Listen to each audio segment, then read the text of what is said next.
UK English default. Let's see how that goes. Access to this webinar is for educational and informational purposes only.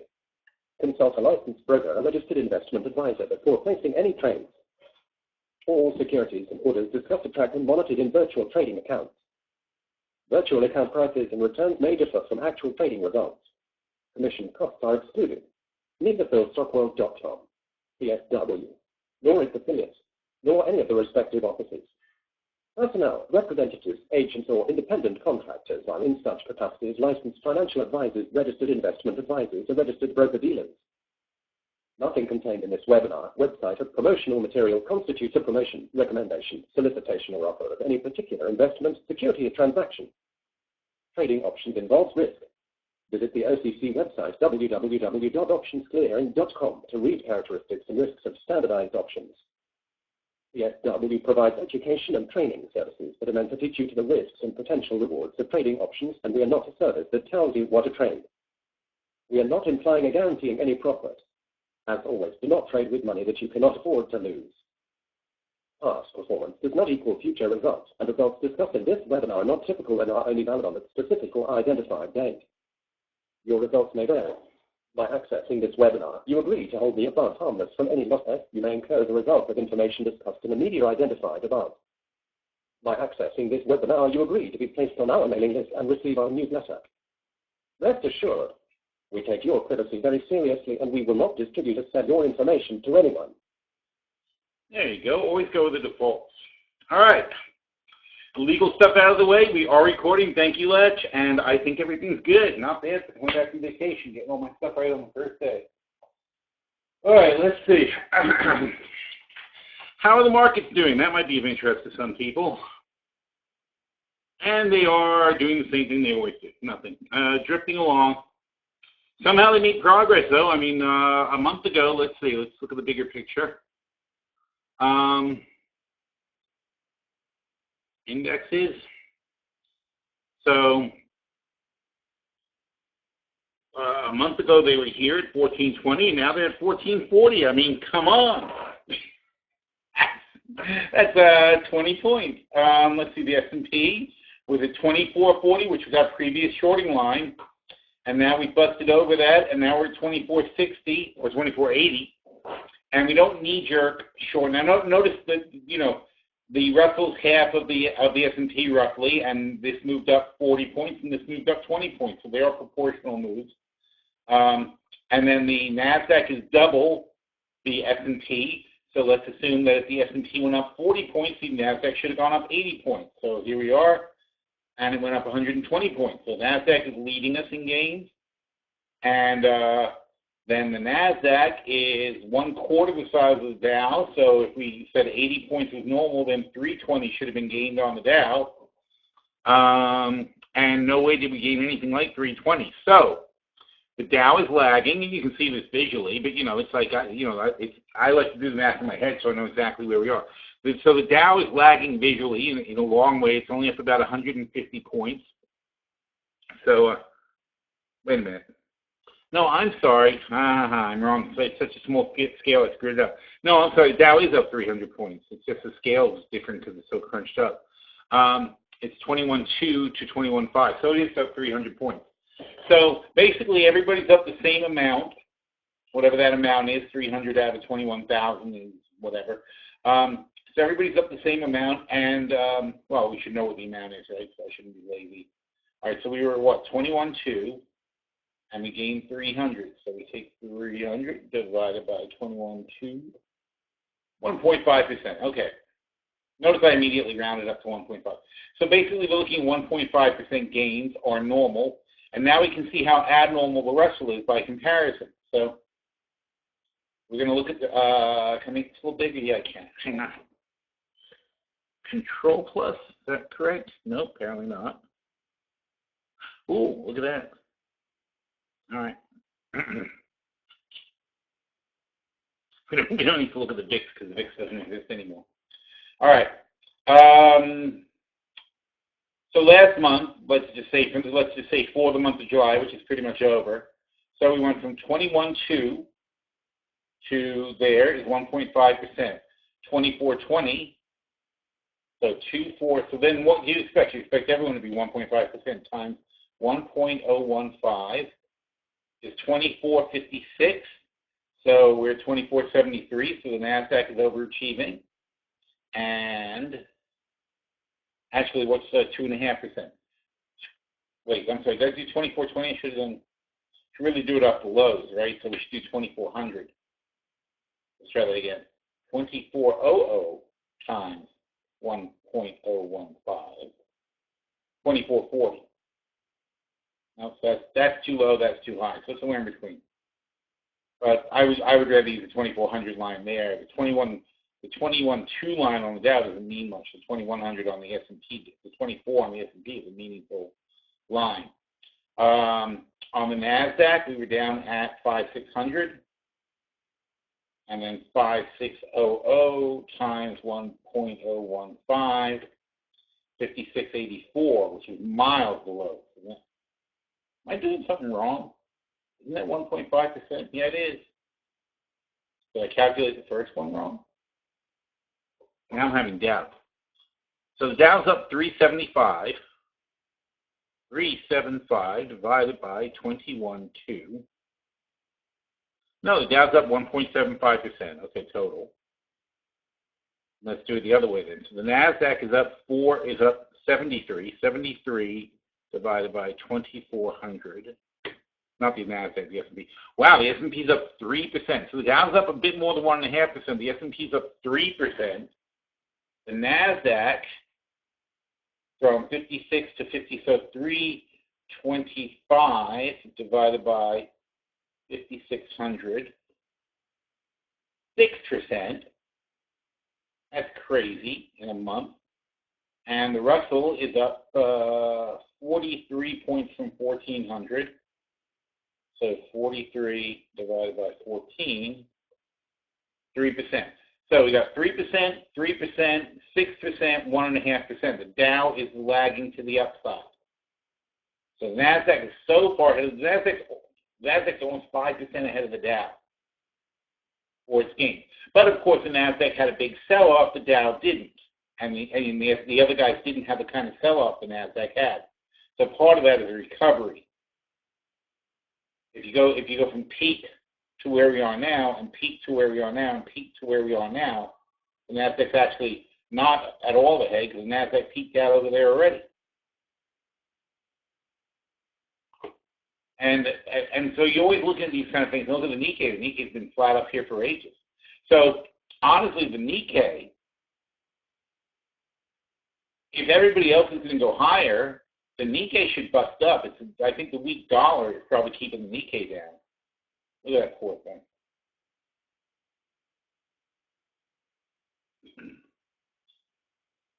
Like I said, though, in the bigger picture, that's where we are. We've had a heck of a month, and you can tell that from our portfolios, of course. We've had phenomenal gains in the portfolios. We just did the Butterfly portfolio review, and we're up 250%, and it's just about our 4-year anniversary. We started 7/29/13 on this one. And see, we used to do them, to be clear for new people, we used to do them every year, and whenever, or we did it until they doubled. We basically would run a portfolio until it doubled, which we would do pretty often. So, obviously, I mean, this is our conservative portfolio, and it's up 250. And also the market's crazy bullish. It has been since 2010. I mean, it's not, it's not normal to double your money every couple of years, but that's the way it goes. OJ testify on TV. Unbelievable. Again, Parola is going to be on TV again. Let's see. What was I talking about? Oh, yeah. So we're getting really outsized gains in the portfolios, too. Everything's just going up and up and up. Fortunately, and look, we're not fighting the trend. As much as I talk about bearish stuff, we're not that bearish. In our short-term portfolio,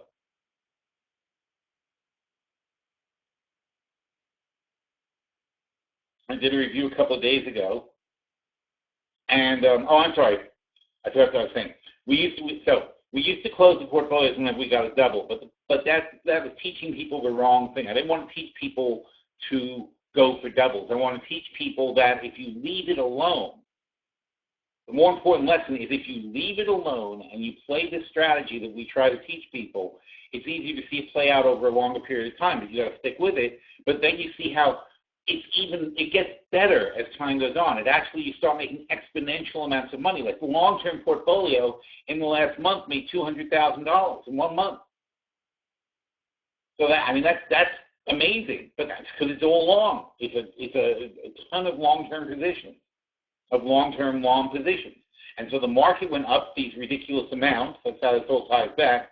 This happened since last month, up 6%, 3%, 3%, and that. And don't forget, though, we're pretty good stock pickers.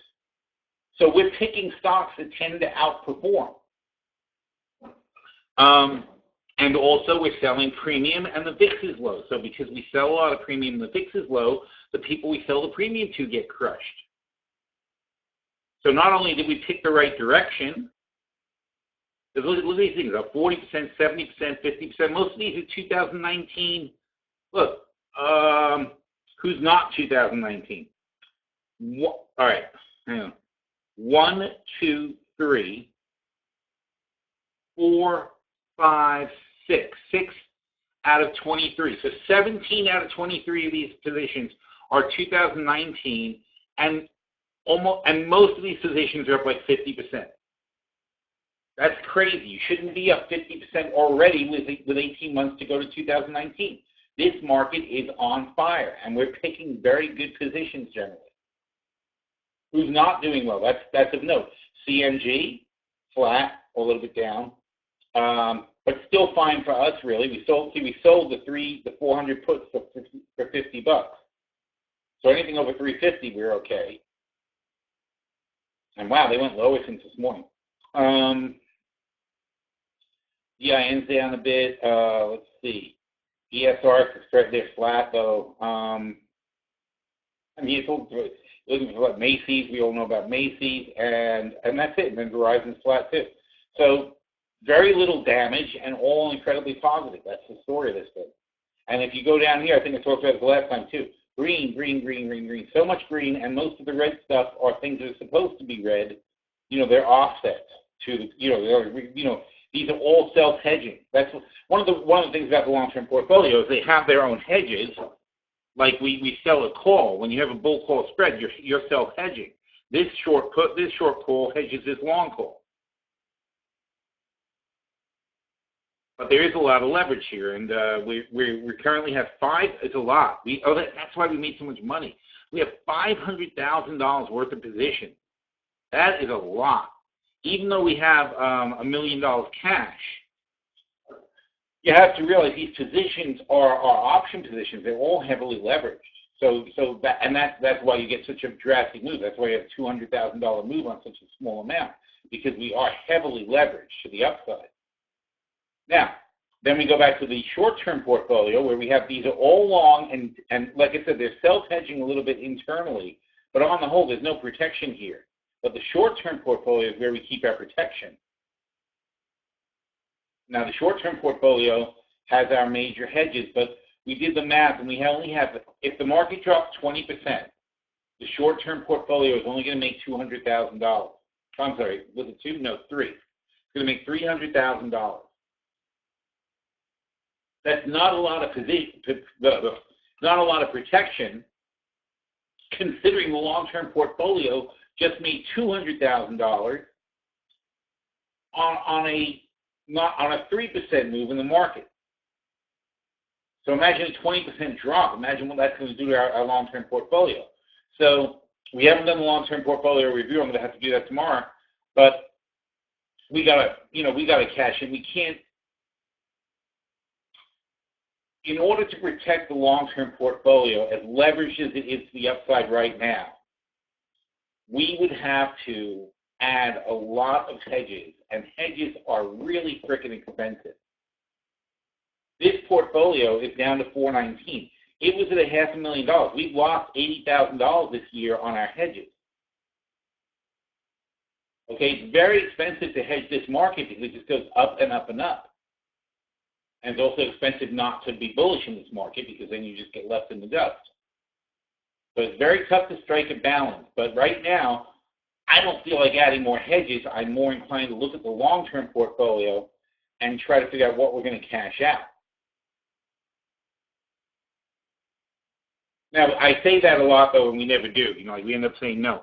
But like here, APVI, we're up 75%. We don't need that anymore. It's done. No, okay.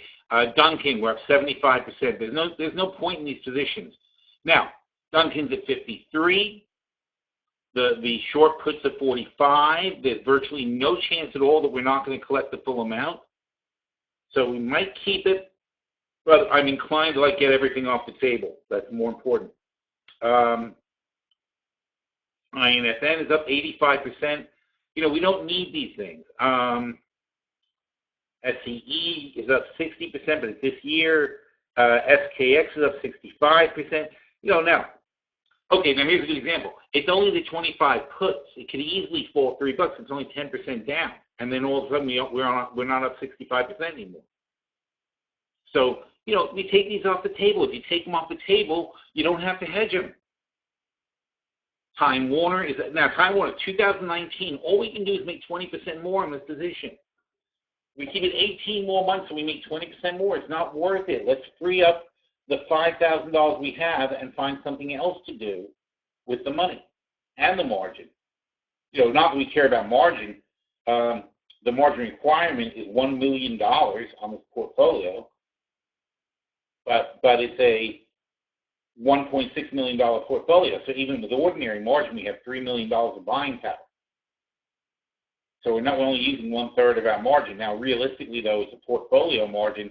We're using none of it. We're using 15% of our portfolio margin. So we're not in margin danger. But just because you're not in margin danger doesn't mean you should leave yourself over leveraged, especially in a volatile market. And every time we cash out, we get more cash, gives us more margin, and also it lessens our need to hedge. So instead of spending more money to buy more hedges that keep getting crushed, we can bring our positions down a bit. Now, the other nice thing about lowering the number of outstanding positions we have is then we can go out and get more. We'll find more bargains, especially during earnings season. So it's good to do a little purge every once in a while. Very healthy. And then we'll look at all these guys individually and see which one is not worth milking anymore. Some of these guys, if they're 75-80% paid off already, it's funny because there's a maximum. If you have a bull call spread, here, EWZ has it's a 25-35 spread. There's 40 of them. So we should get $40,000 is the most we can get out of this position. Currently, it's at 53 minus 26 is what? 27 minus 2 is 25. So right now it's at 25,000 out of 40,000. There's 15,000 left to gain. EWZ is at 37. Wow, what a great play this was. That was a great call. So EWZ is at 37. It's already in the money. I wasn't even paying attention to those guys. I got to look at that. Where are we? Remember that I was on TV in China? Not in China. I was on Chinese TV, and I decided after the conversation I had with them that we should play Brazil. It was here. It was when they had that the thing about the meat exports, and and the guy was being indicted, and they blew up the judge. All kinds of stuff going on over there. But at the time, because I was on Chinese TV, they asked me to come in for an interview. I did some research, and I decided to call a bottom here, and we jumped in on this position. This is actually the day we called it. This is the day we went in. Perfect timing. Although there was another chance to do it over here.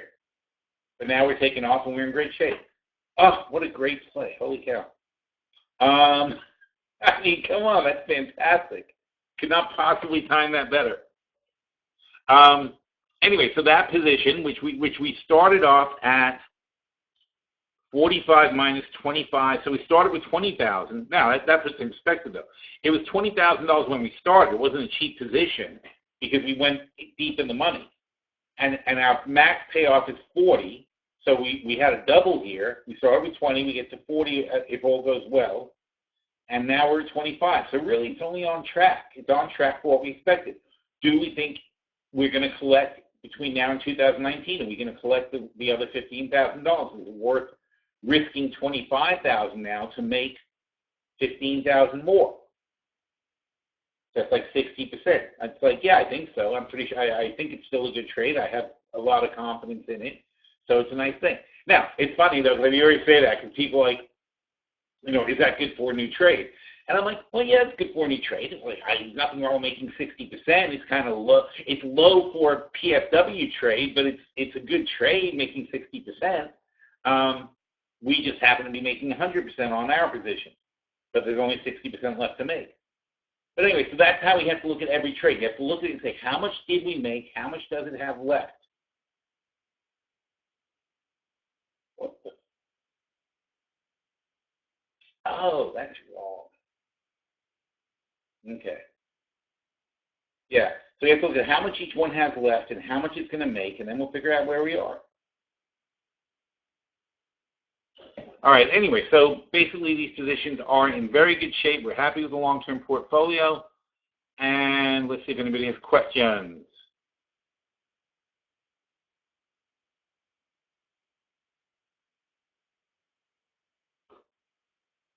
Are we officially rolling the CSIQ July 15 short call to the January 17 short call in the OOP?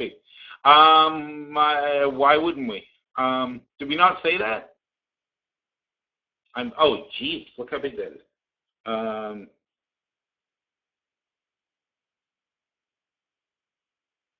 I don't know when we did the options opportunity thing. Was that yesterday? Well, I'm going to punt on that. But in the OOP,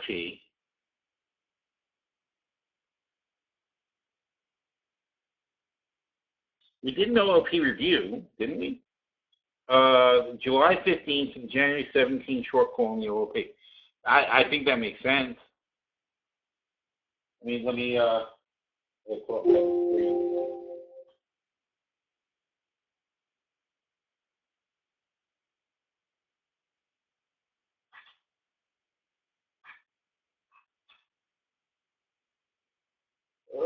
Oh, no, I don't. It's right here. Silly me.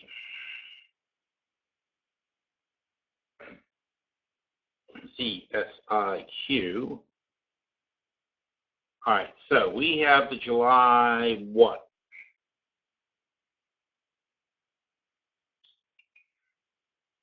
CSIQ. We have the short July 15 calls. They're like $2 right now. That makes sense. And what should we do with them? Well, CSIQ is at 17. And it's a question of how confident are we and so on and so forth. And so should we roll into the January 17th? I did the math on that already, so I'm not going to do it again. But yeah, we decided we like that because first of all, here's the thing. It's not as good as it was when I said it last time. If we roll into these for 255, we're going to pick up. We'll pick up. Well, hopefully it's closer to 250. If we roll it for 250, we pick up like 50 cents. All right, from the July 15th to the January 17th. If we pick up 50 cents, there's 20 of them, and that's going to be $1,000 dropping in our pocket, right? So that's 20 times 50 cents is $1,000. So we get $1,000. Then we also have $2,000 more headroom to the position. So that is a sensible roll. It's a good way to roll. We don't think we like CSIQ for the long term. We think the macros are still in place for them to do well. I don't mind sticking with them or even doubling down on them if they go badly. They did just have a little bit of a pullback. They really blasted up the last couple of days. But they'll probably, they'll consolidate and they might go lower. I mean, you just have to realize this isn't going to go up and up and up. It's probably going to consolidate. It's certainly not going to rip through 20 without any trouble. But the bottom line is we only need him to be at 17 in 6 months. And we're going to make $5,000 more dollars. So why wouldn't we do that? $6,000 more dollars, in fact. Because our current position is only $4,000 net. Right? Minus more than that. Currently, 14 minus 6 is like 8. So it's $8,000 out of a potential $10,000. Oh yeah, there you go. So it's currently $8,000 out of $10,000 potential dollars. What's going to happen is we're going to do the roll. It's not going to change. We're going to get another $1,000 in our pocket. So then we're at $9,000, but now our potential has gone up to $14,000. So we will have so it's got $5,000 more dollars to gain. And again, it goes back to the same thing. Do we want? Is it worth doing something so that we can make 33% between now and December? Yeah. 33% in 6 months is good money. 5% a month is good money. You should never, if you see 5% a month and you think you have a decent chance to make it, take the money. That's a lot of money. People are getting 5% a year in a bond, not even. Your bank is only getting 5% for writing your mortgage. So if you make 5% a month, you should mortgage your house to the hilt and put it into that. You pay your house off in 20 months, right?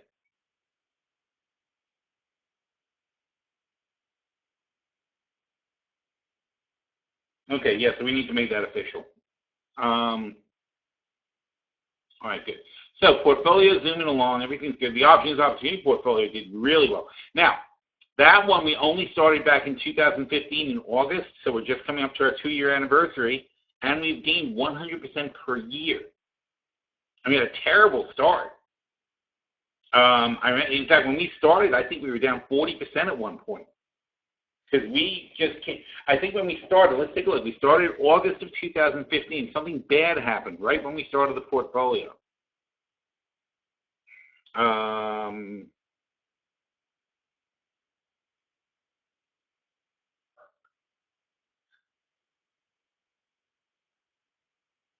Oh, here, yeah. Look, okay. Yes, and I was a dumbass. This is my fault. We started the portfolio, and instead of doing a position and then waiting and a position and then waiting, I put up a whole bunch of positions, and they got creamed by that drop. That was when China exploded over the summer. And we hadn't put our hedges in yet. So what had happened is I put out a bunch of bullish positions, but I didn't put out the hedges yet because I was like, oh, we just started the positions. What are we going to jump right in the hedge? Well, there you go. That's what happens when you don't hedge. We're completely burned. But the nice thing is, though, even though we were down, we still had a good amount of cash. So we added and pushed all these positions, and when they came fully back, we made a great amount of money. And by the time this drop happened, we were well hedged, and then everything else was gravy after that. So, look, it's all about timing. It's all about not being a dumbass and doing what I did, which is loading up a portfolio. When you start a portfolio, you should be looking at like doing, I'm going to invest 20% this quarter, and then see how that goes. And then next quarter, maybe I'll put another 20% to work. So then that's probably going to be it for the year. And then we'll see how the year goes. And then after that, I'll look at putting maybe another 20% in. And then you'll be 60% invested. And frankly, 60% invested and 40% cash is about as low as you want to go. But using our techniques, we don't use very much cash. So that's okay. We use very, very little of our cash using the techniques that we use to buy stuff. But that's the way to build things carefully. I mean, if you overdo it, and look, I was doing that portfolio for Seeking Alpha, and we were just sort of, what happens is I try to build a portfolio from the long-term portfolio. You put in a bunch of positions that we already had, and then I was trying to have something that made sense for a portfolio, and it crashed before I had a chance to hedge it, which was unbelievable. But the real story of this portfolio is we went from like $60,000 to $300,000 in this amount of time. That's a good portfolio.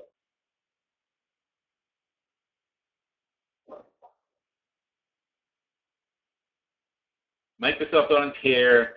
Are we comfortable with the butterfly September 67 short call position? I just put that out. I don't know what I just said. Because I don't remember already.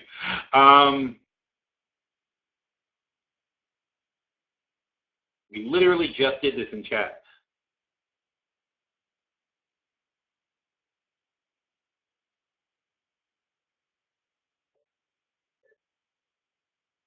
Still hoping for a pullback one day. We did get one in early July, but then it snapped back up. So here we are, like super up. Our position in Microsoft is the short. We have these short September 67.50 calls. We sold them for $6 though, so our net is $73.50. That's right where we are. And there's no real premium in it, so frankly, we're not in bad shape. Don't forget the main position. The main position is a 42.62.50 bull call spread. That's going to be in the money and make us, and that's a lot of money. That's a big spread. That's like a $20 spread. That's $40,000 over here. Currently, it's only netting 20. Wait. Oh no, I'm sorry. It's not a spread. Silly me. Oh, I see. We don't have a spread. Oh, interesting. I got confused. Our long calls are in the money. So there's no way these September calls can hurt us because we have $5 advantage over these calls. So there's no possible situation in which we won't collect at least $10,000 from this spread. And meanwhile, if it goes higher, we'll roll it along. And if it doesn't go higher, we have very good protection. There's no cover to these calls. Is there, or do we have something up here? Nope, I'm wrong. We have the 70 calls. All right, so we have the 70 calls. Silly me. All right, so our long calls are the 67.50. No. Our long calls are the 62.50. Sorry about that. The 62.50, it's in two pieces. The 62.50s, and we have the short 70s. That's our spread. We have the long puts. We have some short puts. So we're generally bullish here for $750. So that's what we're going to make. Is 20 times $750, $15,000 is the most we can make, and it's currently worth 28. Minus 32 on the short puts is 25. Minus 18.8 is 7. So basically, we have another $7,000 or $8,000 left to gain on the long side. So that's technically protecting these, and on the other side, these are protecting the 8,000 we have plus the 8,000 we expect to make. So this is set up exactly the way it should be set up right now. I think if I had my druthers and ads, I'd say if I had my druthers, it's easy enough to do. We could actually cut that back to 15 if we were more bullish, but I'm not more bullish on Microsoft because look at it. No, that's not it. Look at it. No, that's not it. Were we just looking at it? I swear we were just looking at it. All right. No, it's here. Oh, that's why we were just looking at it, because it was one of these trusts. I knew we had a trust somewhere. So look at it. Come on. I mean, Microsoft is up since November. It's up $13. That's like 30%. Not 13. I'm sorry. It's up $17, which is 30%. So that's a lot. That's probably not going to sustain. What's going to happen is it's going to do what it's been doing all this time, right? It's on a bullish track, but it's going to pull back. And when it pulls back, maybe we'll cash out some of the puts. But I'm going to pull back when it goes to the bottom of the channel. Because look, it's pretty obvious what it does. It goes up, it goes down, it goes up, it goes down, it goes up, it goes down, it goes up, it goes down, it goes up, it goes down, it goes up. What's going to happen next? So why would I do anything with those now? I mean, I want them for the protection for when it goes down. And if the market collapses, and again, I also believe the market might fall apart, then it's going to go way down. And if it does, we're going to be thrilled because we're going to make all that money. We sold how many of these things? Wait. Did I in the right portfolio? No. We sold 67.50. We sold 20 of these for $12,000. If they expire worthless, we get $12,000. And meanwhile, we have a whole nother year for our long-term position coming in. If it keeps staying high, we're going to just roll them again. And because, don't forget, if we roll them again, all right, in fact, I'll show you the progression. 67.50, September, MSFT.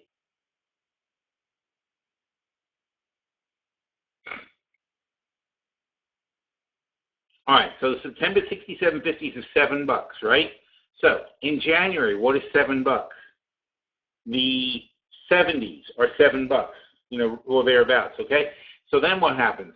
Then in June next year, the 72.50s is $7, and I think we can see where this is going. So the 75s here are $7. So if Microsoft keeps going up, we're going to roll $2.50 per quarter higher until we get to the 2019 75s. What's that going to do for us? Then we're going to be in the, where is it? Here it is. So these are going to be at the 75s. We sold them. We still sold them for 6. We're not losing any money, so it has to be over 81 before we lose money. Anything else, we're just giving back the money we have. But meanwhile, our bull call spread is in the money, and the others expire worthless. So we collect $15,000 on our spread. Anything under 81, we keep the money here as a bonus.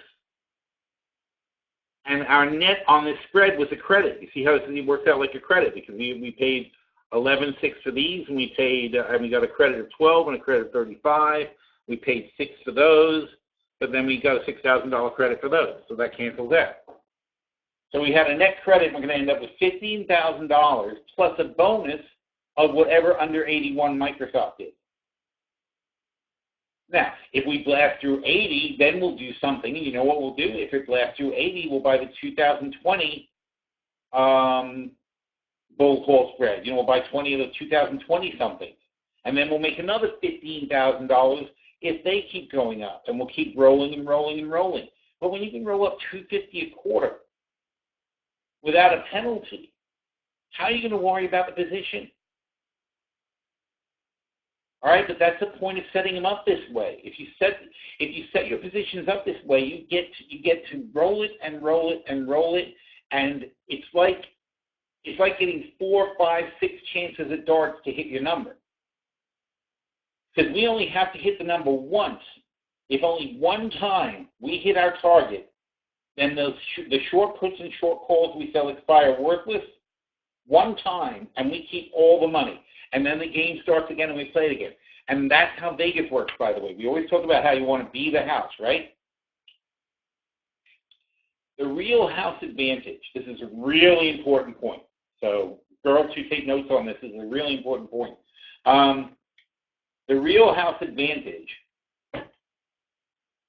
in Vegas is not really the fact that in roulette, for example, they pay you 35-1 for a number. But there's 36 numbers, plus there's a 0, plus there's a double 0, right? Or let's say there's even just a 0. Like some tables don't have double 0. But if you're on a table that has 36 numbers, well, they all have that.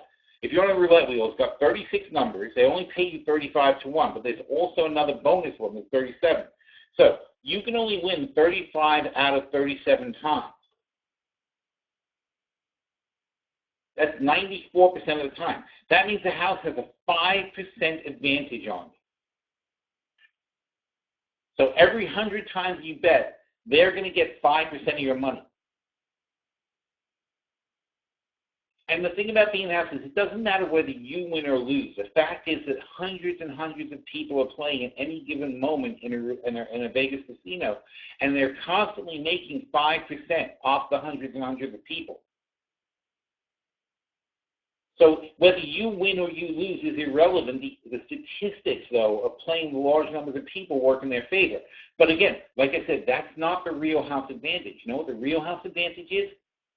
Because if you go on a winning streak and you win, let's say you start with 1,000 and you win $10,000, right? They don't care because there's 100 other guys playing like you. Plenty of them are losing while you're winning, so it evens out, and they'll keep playing. And if you keep playing, you'll eventually give it back. And even if you don't, somebody else is going to fly down and replace you. But what do they do in Vegas when you win a lot of money? They invite you back. They treat you like a high roller. Why do they treat you like a high roller? Why do they invite you back and give you special treatment and put you in shows and so on and so forth? Because they want you to, because psychologically, when they do that for you, you want to act like a high roller, and you're more likely to bet higher numbers, especially also you just won. So you just won money from them, you come back, and you'd be embarrassed to play tight. So then you become exactly what they want. They want a big money, loose player to sit at the table, and you become that person for them. So they're, of course, going to invite you back. You're a really great prospect once you win. Also, though, the other thing, so what I'm saying is the house has a huge advantage, because if you win, they've got hundreds of other bets out there. Your win is irrelevant to them. Number two, the big advantage the house has, the number one advantage, they've got more money than you. If you go on a winning streak, they keep playing and invite you back. If you go on a losing streak, though, you leave all your money at the casino, and you have to go outside the casino, do your job, earn more money, gather more cash, and bring it back to them. So what generally happens in a casino is money is constantly flowing in to the casino from the outside, and it rarely leaves the casino. And when it does leave the casino, they immediately put out a hand and try to get it back. They'll invite you back and try to get it back.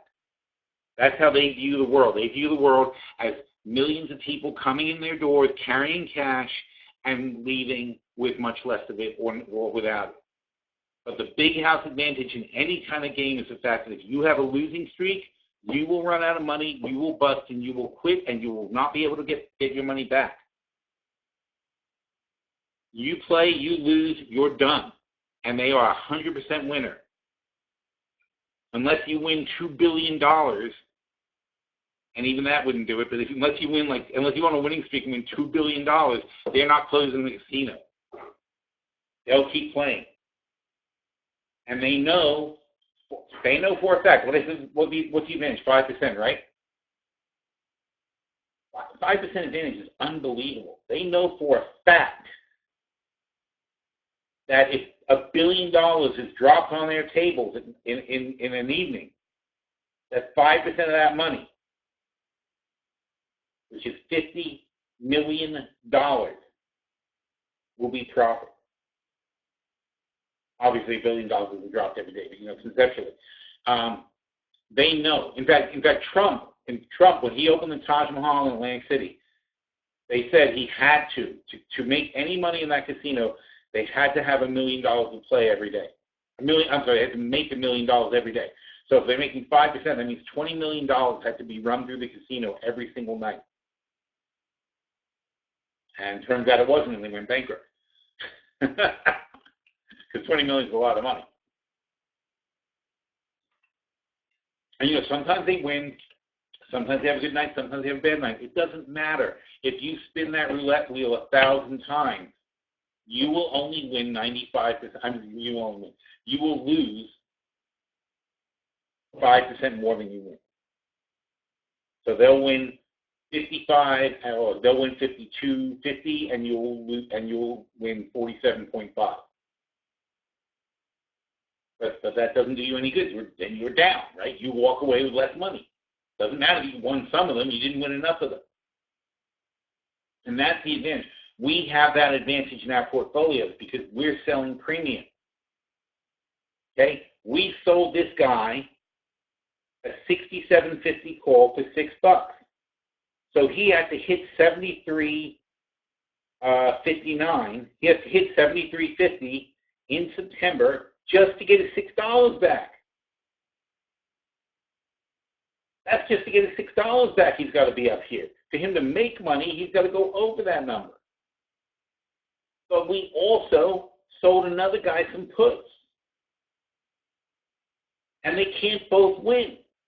We're playing both ends. And that's what they do in Vegas, too. They play everything. They play every number. They don't just bet you on 35 black.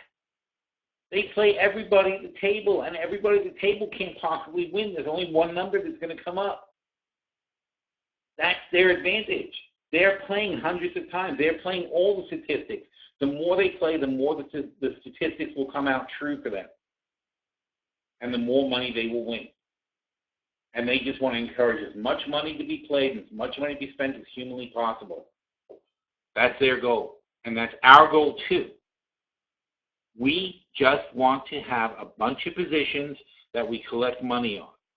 And sometimes we'll win and sometimes we'll lose. But statistically, it is so much in our favor that it's highly improbable that we're not going to win over the long haul. And that's what you see in these portfolios. As they get more and more mature, you see more and more money pouring into them, and we make more and more every day. That's how this works. All right, see if we have any questions or anything.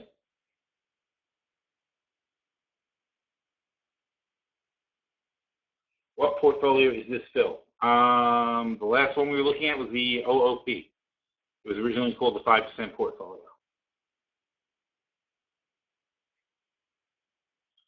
What would make the mid-cap 400 attractive versus other indexes? Well, that's tricky. If you think the Russell is mostly is more domestically oriented and the S&P is more internationally oriented, what's the mid-cap 500? It's in between. It's a 50-50. So I'm not sure what the defining characteristics of mid-cap companies are.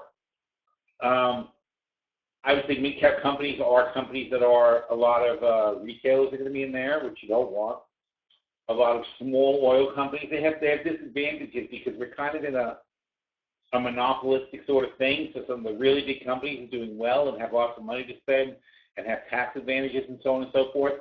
And they're kind of steamrolling smaller companies. Also, the mid-cap companies aren't as able to put their labor overseas. So that's not good. The advantage the Russell companies have, being 70% of their money comes from the U.S.,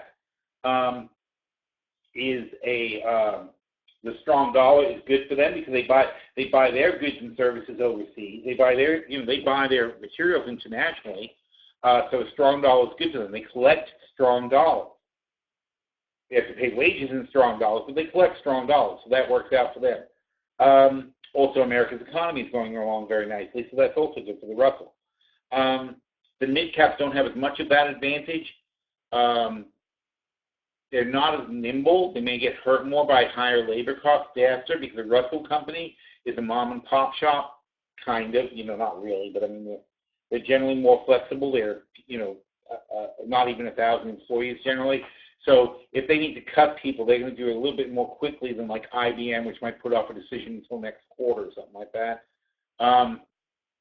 That flexibility can be good for you when wages are changing, and especially we've got all these different minimum wages rising and so on and so forth. So, so basically the answer to that is I don't think now is a particularly great time for mid-caps. What would make a great time for mid-caps is a calmer market. When the market's calm and things are steady, I think the mid-caps can tend to outperform because if nothing exciting is going on overseas, then the large caps are going to drift. And if nothing exciting is going on domestically, then the small caps will drift. But the mid-caps will sort of they're in their zone basically. When the waters are calm, they're kind of in their zone. You mentioned how the volumes are you have mentioned how low volumes in the indexes are. Do you think this current rally has legs? I don't think anything has legs. Again, we're like defensively long. In long-term portfolio, especially, we're long, and in the short-term portfolio, we're kind of underhedged, and it's a little scary. But what are you going to do about it, right? You can't fight the tape. Look at this. This is crazy. 2 years. In 2 years, we've gone from 1850 to 2450. That's pretty much 600 points out of 18 is 33%. We're up 33% from this low. That's crazy. In 2 years, that's 17% a year gain. If this continues, 17, it's like 2.5 years. The market will,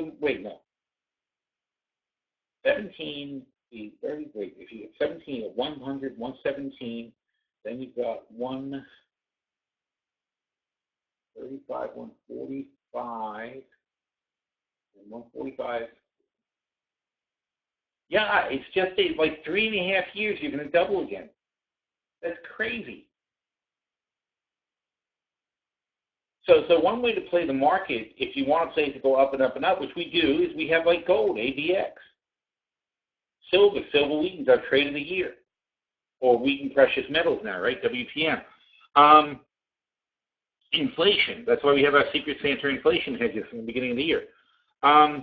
If the market is going to continue making these kind of gains, oh, look at how WPM's doing too. Nice wheat. If the market's going to keep going like this, then we're going to have inflation. And then gold and silver and copper and everything, and hogs and live cattle and coffee and whatever, things are going to start getting more expensive. If you give everybody, not everybody, if you give all the people in the top 10% and you double up their portfolios, in 3 years, they're going to have twice as much money. At some point, they're going to start spending it. Right now, I think a lot of people in the top 10% are kind of nervous still. You know, it's like their portfolios are improving, but on the whole, they're only really a bit coming back from where they were. If you were able to take advantage of the dip in the market, then you're doing fantastically. But if you weren't, if you had a lot of money tied up in the market in 2007 and 8, and you lost a significant amount of it, we're only just now, assuming you didn't sell or liquidate, we're only just now getting into the zone where you're making profits from that point. So people and housing is only coming back to where it was before the housing market crashed. It's only a little bit of, right around there. So I don't think the big confidence is there. I don't think, I used to go to, I like that. I used to like that Lovesac store in the mall. They had all kinds of cool stuff. I used to sit there in 2005 and 6. I would talk to the people there, and I would see somebody come in and just like drop $5,000 on a thing and be like, "Here you go, boom, boom, credit card out." If I get delivered, boom. Now they have a new one, and I was just talking to them again, and I was asking the guy, and he's like, "Well, like pulling teeth trying to get a sale." And the store is basically the same. They closed for a while. They weren't for a couple of years. They weren't even there. They just gave up on the mall, but now they're back. So to me, that's a good sign that they're back. But he says it's like pulling teeth trying to get people to actually buy these things because they're kind of expensive. It's like sectional furniture, interesting stuff. So I think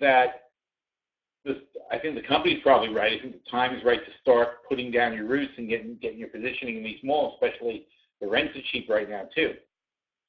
But I don't think people are like, the beast has not been unleashed. People aren't really running out and buying. Not the top 10%. And again, this happens to be the Garden State Plaza Mall in Bergen County. It's one of the richest counties in America. So, if people there aren't buying, then you can be damn sure that people in the cheaper malls aren't buying that much either. It's going to take a while. It's going to take a bit more of a sustained recovery before people feel that confident to go out, having just been burned 8 years ago, just been burned. It takes a bit more than this to get that huge recovery. And so I have my doubts. But on the other hand, and valuation-wise, again, I'm still not seeing it. The earnings are not justifying it. We're not earning 33% more than we were in 2016 Q1. All right, or let's say that was a mistake, and let's say call it from the 20,000 line. I'm sorry, from the 2,000 line, and now we're at 2,500. So that's up 25%. That's 12.5% per year. All right, so let's take a look at, let's pick somebody. Who's doing well? Amazon. That's not a good example. All right, but well, okay, let's take a look. Okay, Amazon. So Amazon in 2016,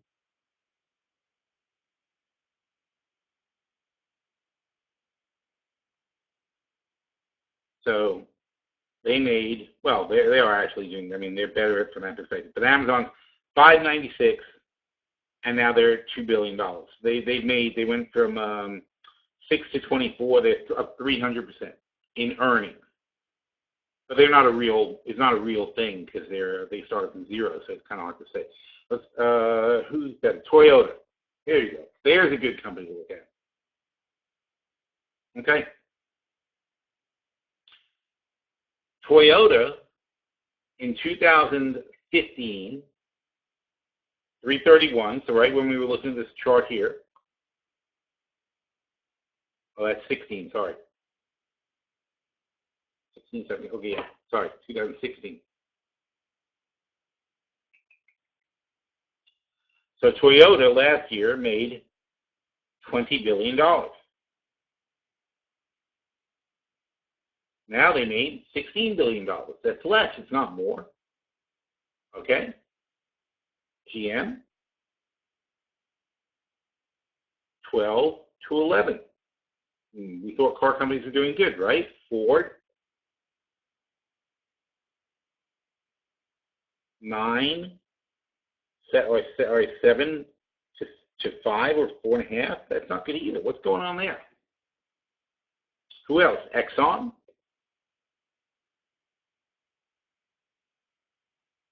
16 to 8. You know, I'm not cherry picking these things. Walmart, 10% of the retail in America, 14, 13, 6. All right. So these are the S&P companies. You know, now a few are doing really well, like Apple and Amazon. But well, all right, Amazon's not moving the needle with $2 billion. Look at Apple, 53.45. Even Apple isn't making more money. Goldman Sachs.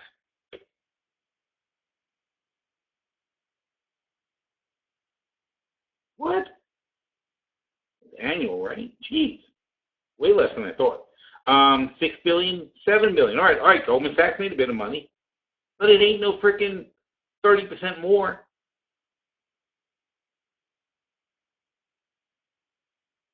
So all you're doing is paying a lot more money for not that much more earnings. And that's no way to buy things. That obviously I mean, I don't know, you don't have to take economics for 10 years to figure this out, right? If you're buying something and it's making the same as it made 2 years ago, and you're paying 30% more for it, you're probably a sucker. That's pretty much where it works out. I mean, so at some point it's going to collapse. But there's no limit to how big a sucker people can be. Because Amazon earns $2 billion. Let's say they earn $5 billion. Let's say they double this year. They're not gonna. But let's say they earn double this year. They go to $5 billion. Well, that's nice, except their freaking valuation is, where are they? $500 billion. 100 times earnings. That's pretty much. That's a lot. If they double from there to 10, it's still too much. If they double again to 20, then we're finally getting some kind of reasonable valuation. But they got to double up twice before they're anything like Walmart's valuation. But the main point I want to make is these guys, nobody's earning the kind of money that would justify that kind of move in the market. And that's why I doubt the rally, and that's why I'm very tentative about buying these. I don't want to get all overcommitted buying companies that are being priced out of the ballpark. I'd rather have the cash Wait for it to collapse. And again, it's not like we're not playing. We're making a freaking fortune. So I don't, you know, I understand the main reason I write a lot of negative articles is because I see people getting too bullish. When I feel that people are too bullish, I'll write an article pointing out the negatives to rein in the enthusiasm, because I want people to be on like more in an even keel. If I thought when people were too bearish in 2008 and 2009, I wrote all these great positive articles and said how fantastic the world really is and how humanity survives and how we've gotten through worse and blah, blah, blah. I mean, I don't always take the opposite view of whatever everybody says, but when people are too gloomy, I'll point out the positive. When people are too bullish, I'll point out the negative, because the point is you've got to be balanced in your investing. You can't just throw caution to the wind and jump in. I mean, you can, and you can do really well. Like I remember this guy had a Corvette, and his license plate was like Yahoo 1. You know, so he bought Yahoo stock for, like, with nothing, like $3,000 worth of Yahoo stock, and it made so much money, he bought a Corvette with the money he made off the stock. He actually bought that stock, the car for cash, and made that his license plate. This is back when not many people had vanity plates. You know, I'm talking 1999. So, you know, you can be that guy if you're lucky, but a year later, if he was lucky, he got a car out of the deal. I mean, a year later, that stock was essentially worthless, you know, compared to what he paid for it. But the point is, he paid, when Yahoo was 100, people asked me, is it worth 100? I'm like, no. And when it was 200, people said, well, is it worth 200? You're wrong at 100. I'm like, no. Then it goes to 300. And people said, was it worth 300? I'm like, no. And they're like, well, you were wrong all the time. I'm going to buy it for 3. Then it went from 3 down to 10, from 300 to 10. Then I said, okay, now it's worth it. Nobody wanted to hear about it then. Everybody's like, ooh, yeah, don't even talk to me about that stinker. I'm like, no, 10 is good. You know, it's like, that's when I like to buy things, when they're cheap. You know, if they're expensive, God bless them. Let them have fun. I just don't want to be there. I'm not the one who wants to pay the 100. And that goes to Amazon now. I'm not the one who wants to pay $1,000 for Amazon. I don't want to give them $500 billion for to be a middleman. They're a middleman company. They don't make this stuff. They only sell it. And yeah, they're really, really good middlemen. And yeah, they're getting into warehousing. They do all kinds of other stuff. They got their video. They got this and that. They're trying to make themselves more than just a middleman, which is what they should do, give them the chance. Because the business they have can be crushed by a better middleman. So they need to diversify themselves. Just like Netflix.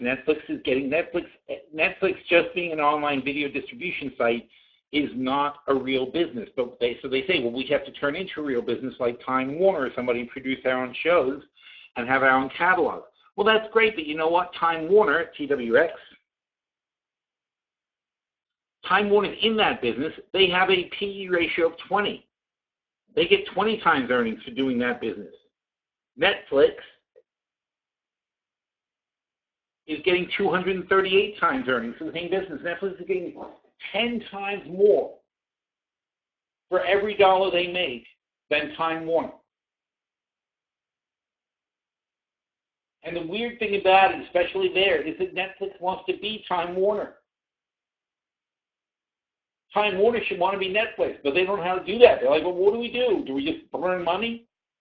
Should they just put $1 billion in the parking lot and light it on fire? If they did that, they'd still have $10 billion left. Netflix burns $1 billion. They don't even have $1 billion. They have to raise more capital. It's crazy.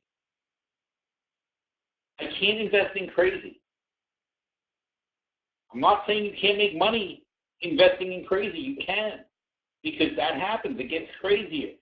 And I don't know when it's going to stop. And I'm not even going to say, and it will stop. I would ordinarily say, and it will stop. But you know what? Things are so crazy right now, I can't even tell you it'll stop. I feel like it's going to stop, but when, who the hell knows? They just keep printing money and printing money and printing money in the central banks. Draghi just said he's not stopping. He is not stopping. He's going to keep handing out free money as long as he possibly can. He is going to, with his last breath, he is going to print money. And why? Because Draghi is a Goldman Sachs executive. And what does Goldman Sachs want? They want more money. The more money there is in the world, the more money flows through their bank. The more money flowing through their bank, the more fees they get, and the richer they get. It's not complicated at all.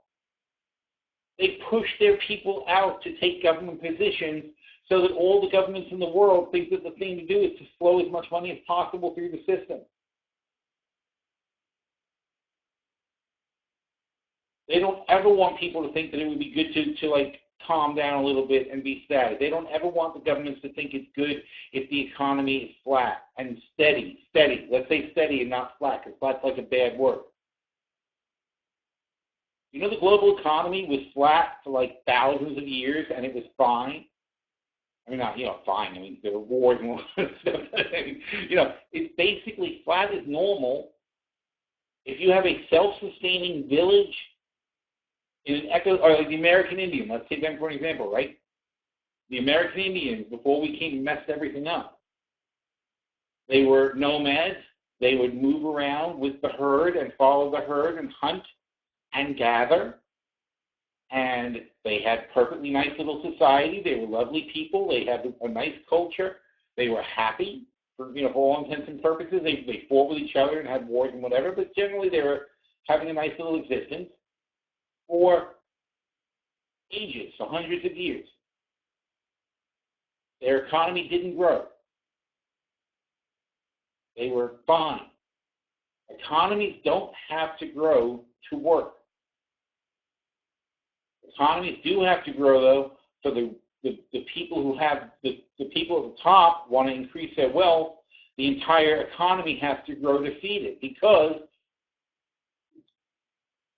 the top 1% of the people in this country have half the wealth. 1% of the people have half the money. Half the wealth, half of everything is owned by the top 1%. Everything. So if they want to double their wealth, realistically, they can't take it all from you. And even if they did that, there'd be nothing left to take. So they don't want a stagnant economy.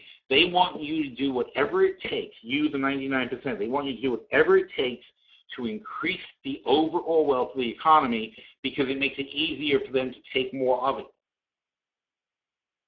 And by nature, if you increase, since they already have half the wealth, if you double the economy, their wealth is going to double anyway. So their goal is to have governments do whatever it takes to increase wealth 4, 5, 10, 4 or 5% per year. That's their comfort zone. They want to see at least 2% minimum growth. That's why you hear the central bankers saying it all the time. And you know why? That because in their lifetime, at 2% growth in their lifetime, they'll double their fortune just by standing still. And everybody wants to double their fortune. You guys all want to double your fortune. I want to double my fortune. That's what everybody wants to do. People with $10 billion want to double their fortune. But you can't double your fortune in a stagnant. You can, but I mean, you have to double your fortune in a stagnant economy, you have to take it from other people. In a growing economy, you can just sit there and it grows. And also, there's more that you can take. Because the economy is growing, there's more that you can take to add to your fortune, too. And that's why all these guys who the investment banks send out to work at the central banks are all pro-growth. And they don't care about the consequences of being pro-growth. They want the economy to grow. They don't care if there's $217 trillion of debt globally. That doesn't matter because it's not their debt. They don't care. This is not Donald Trump's debt. It's the national debt. He's not going to pay it off. So that's how this stuff works, and that's why things are oriented that way. So do we think so? All right. So what do we talk about? The volume, whatever, the rally. Does the rally have legs? That's what we're talking about. All right. The oil's topping out here. It's topping out here unless something fundamental changes. Unless Saudi Arabia and OPEC in general cut more production, it is not going higher than where it is now, most likely. And we've been calling a short line at 47.50, and it's back down to 47 now. So that worked out this morning. We're back in that cycle with the OPEC meeting. OPEC meeting is when? OPEC meetings. Yeah. Will OPEC and Russia announce deeper production cuts? This is going to go on all the way until the meeting. And it should, because they have to. November 30th, okay? So between now and November 30th, that's what you have to contend with. There's no fundamental reason oil should be higher. What does this article say? Oh, that's how much they cut now. Okay.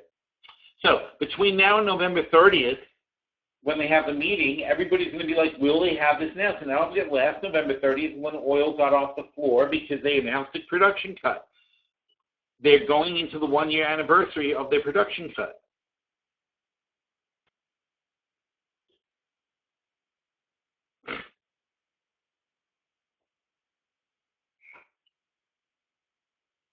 All right, but what happened? We were down. That wasn't November. Sorry, down here. They were at $42 in November. Look at this year. Last year in January, they were a disaster. Here, when they were slipping down to 42, they wanted to get it back over 50. They called these production cuts here. What happened since then? We went up, but it fizzled, and now we're back down because they didn't do much. 1 million barrels a day out of 100 million a day that's being produced globally was only enough to cut the surplus. There's a 30 million barrel glut, or there was a 30 million barrel per day glut of oil that was piling up in warehouse space all over the world. Not a day, a month. 30 million barrels a month. 30 million barrels a day, we'd be drowning. So every day there was an extra 1 million barrels. They've taken that off the market, and now we have kind of steady inventory since then. But that doesn't alleviate the glut. There's still a huge glut. We still have incredibly high. And again, if inventories are full, then there's no real danger of an interruption of supply causing prices to spike. We're just going to work off some of the excess inventory. All right, like if you have 8 cases of soda in your basement because there was a sale at Costco, and Costco is an interesting thing. I thought about that. If you have 8 cases of soda from Costco because it was on sale, and you figure, well, I'm bound to have a party in the summer, right? So when I have people over at my pool and I got 8 cases of soda sitting around, I'm not going to go out and get soda, am I? I'm not worried about running out of soda, so I'm not going to go get more. And even if I have a party and we use 2 cases of soda, I'm going to be more inclined, in fact, to say, well, we only use 2 cases of soda at the party. I really don't need any soda. That's not much different from oil. The governments especially, the big consumers of oil are the governments building strategic petroleum reserves, like India and China especially, who have built up gigantic strategic petroleum reserves. And this is something people don't understand about oil. China has put 500 million barrels of oil into the ground over the last 10 years. And that's fine. It's a perfectly smart thing to do. They should do that. We have 600 million, 700 million barrels in our strategic petroleum reserves. Why shouldn't they? But when you think about it, though, over 10 years, over 3,000 days, they're putting in a couple 100,000 barrels a day have been going into the ground in China. That's fake demand. It's not real demand. It's demand to fill storage. Now, the storage is full, and China says, oh, you know what? We didn't really increase demand as far as we thought. So not only aren't they going to build more storage, but they might actually start using some of it. Like if prices go up, they might say, you know what? We're not going to buy any more oil this month because prices are too high. We're going to use our own oil. We're going to bleed off a little reserve. Donald Trump, in fact, in order to finagle the budget, has been selling off 1 million barrels a week of our own oil. He's been selling, and again, They freaked out when Obama wanted to use the Strategic Petroleum Reserve after a hurricane to lower oil prices. They freaked out on him and said, you can't do that. It's only for an absolute emergency like a war or something like that. Because they didn't want the oil prices to come down from $100 where they were. And Obama wanted to use it to get the oil prices back down under 100. Now that the Republicans are in charge, they just decided they're going to sell like 50 million barrels. 10% of the reserves are going to get sold. They're going to sell 50 million barrels of oil. And that's going to raise, what, $5 billion. And that $5 billion is play money that Trump gets to spend now. It's really sick. I mean, if you really look at what happens in this country, it's like insane. Anyhow, but the bottom line is there's just not a demand story for oil. There's not enough demand. There's plenty of supply. And not only is there plenty of supply, but there's plenty of reserves everywhere. And not just strategic reserves, but even private reserves. Like companies have their own oil. Like Boeing has depots. Sunoco has depots. Exxon has depots. Well, Exxon's an oil company. But the refineries have depots full of oil. People who use a lot of oil, trucking companies, airline companies, things like that, they've got depots filled with oil. Everyone's oil is full. When oil was $40 and under $45, and especially when oil was $20 down here, people aren't stupid. Boeing Airlines, all the airlines were buying oil like crazy when it was down at that price. They filled up. Their tanks are topped off. If oil gets expensive, they bleed off some of that to lower the price. They have a 10% advantage over their competitors by using 10% really cheap oil and the rest of the expensive oil. So there's a lot of factors there, but the bottom line is we're swimming in oil. There's no major demand. There's not going to be any big uptick in demand because every single car that's sold everywhere in the world is more efficient than the car it's replacing. And electric cars, forget it. Electric cars, now you're taking the demand completely off the market. They're not making a big dent yet, but they will. So oil's got big problems, and so that's the short premise.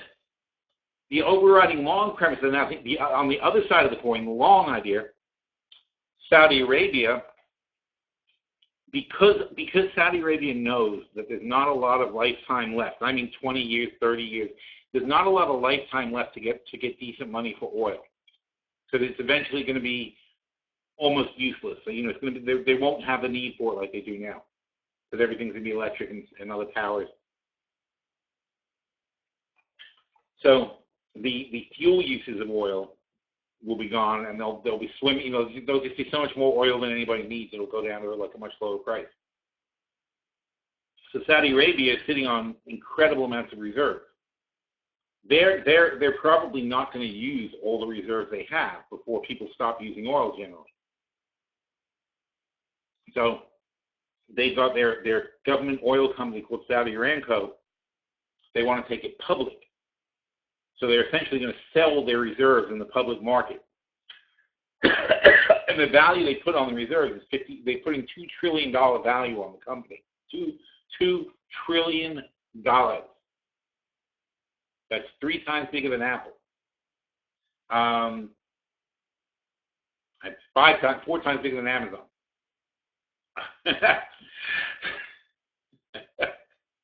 It's pretty funny. So it's 4 times bigger than Amazon makes sense. 3 times bigger than Apple makes no sense.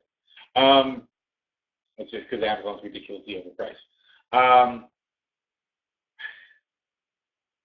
So the thing about that is if oil's under $50, they're not going to. Now, think about the difference, because let's say they get 10% less than $2 trillion. That's $200 billion less money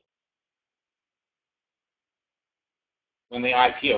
Obviously they're not going to get all the money. They're going to sell 10% of it or whatever.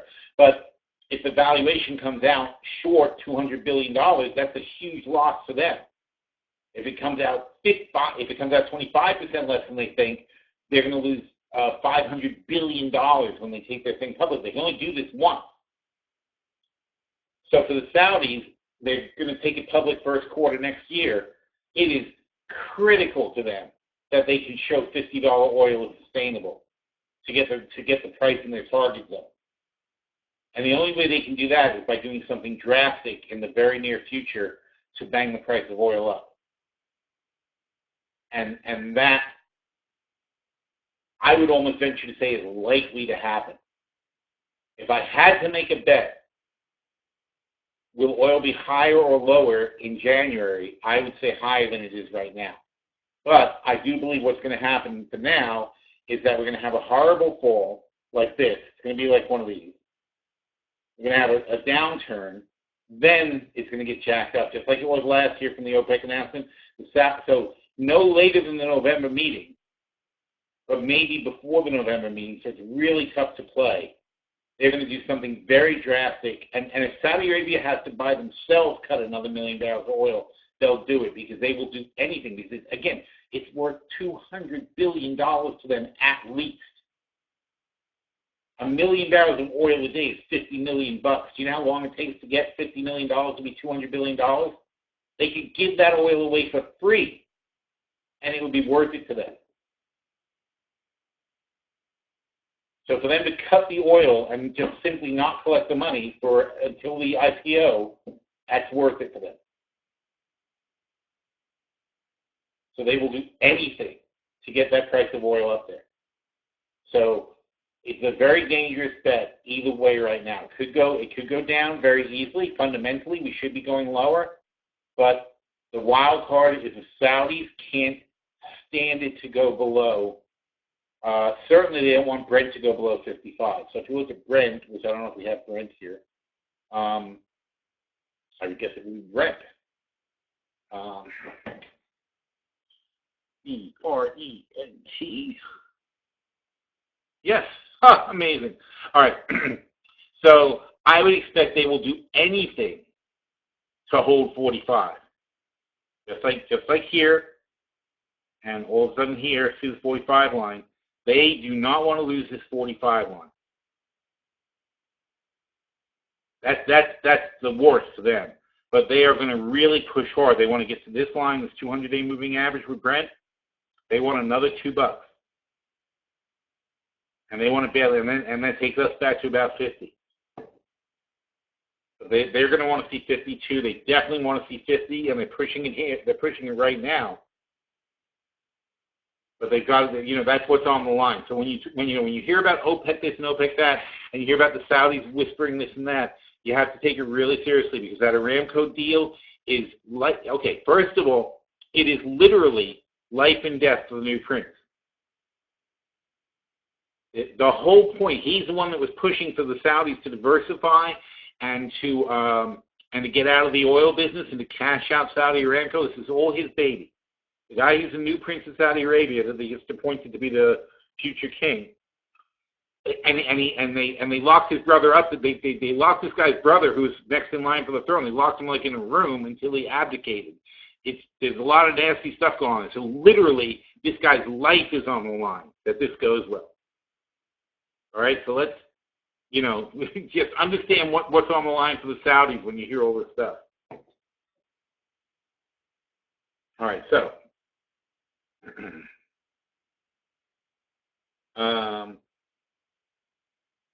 And that's just a piece of the business they're selling. No, I'm saying they're getting $2 trillion valuation for the whole thing. They're going to sell probably about $200 billion of it. It's going to be a massive IPO. Now, why not 60? Because it's not possible. You can't do it in this environment. You can't do it. Now, if they're lucky, and I know they're hoping for this. If they're lucky, there'll be some horrible hurricanes this year, and there'll be production taken offline, and they'll find some excuses to knock oil down. That's what they're really hoping for. But I don't know what's actually going to happen. But like I said, just expect the Saudis to do something. And even if the rest of OPEC tells them to shove it, they're still going to do something. They have to. So Michael said, look at Google. I didn't know about that. Call Goldman Sachs. Yeah, well, Goldman Sachs is already on the case, believe me. But there's only so much you can do. See, the funny thing about commodities, well, in a small commodity, you can mess around a lot, but oil actually is transacted constantly. It's hard to fake oil. And I'm sorry, and we talk about being fake all the time, but it's hard to fake oil in the bigger picture because somebody has to consume 100 million barrels of oil a day. Somebody has to produce 100 million barrels of oil a day. There's a certain, no, you can bullshit everything you want, and that's what they generally do. The way they play with it is they say, oh, this is going to get cut off, or this well was a disaster, or these pirates did this and that. They say stuff that makes you sort of extrapolate some interruption in supply or something like that, or increases in demand. But once you look at the actual data over the long haul, you can't fake that. It's hard to hide a lot. It's hard to hide a lot of oil when 100 million barrels a day is your daily use. Like I just said about the oversupply, it's 1 million barrels a day. When the Saudis cut 1 million barrels a day, that barely makes a dent in the overall picture, and that's what we're seeing. That's why oil started drifting down after it first went up. It went flying up to 55 when they announced the cuts, but then as people saw the effect of the cut, they were like, it didn't really do anything, and the oil started drifting back and back down. And now demand is even lower than they thought, and they need to take another million offline just to keep it around 50. Otherwise, they're going to lose 45. And people will overreact, and then it will drift back down. But over time, it trues up, more or less. But you guys, so things that trade a lot, like gold, silver, oil, you can figure out what the real price is by watching supply and demand and seeing what's actually happening. Smaller commodities are like copper. You have no freaking idea what the demand for copper is or what's going on with that. In fact, when copper was super high, we talked about shorting it a lot, and I pointed out, like, warehouses in China were, like, filled with copper. I'm like, they're never going to use all this copper. They've got, like, ridiculous assumptions for their growth. And they didn't, and copper collapsed. Certain things are real. You have to, like, think about, like, how many buildings can you possibly build? You remember that whole empty city thing in China? That's why we were short copper back in the day. Back in 2007, because it was ridiculous. It was like they had warehouses stuffed with copper. They was consuming most of the copper in the world was going to China, and copper was through the roof in pricing. It was like $10 a pound or whatever, and it was ridiculous because they weren't using it. They were planning to use it one day. They thought they were going to like double the size of the country, and that's crazy. There's such a thing as unsustainable growth. They were on an unsustainable growth path. It wasn't going to keep up. But while it's happening, you can never explain that to people. Well, CNBC has been showing O.J. Simpson like nonstop while I've been doing this webinar. Still on there. All right. What's going on in the market? Oh, why are we looking at Google? You said look at Google. I don't know why you said that. G-O-O-G-L. Google. Okay.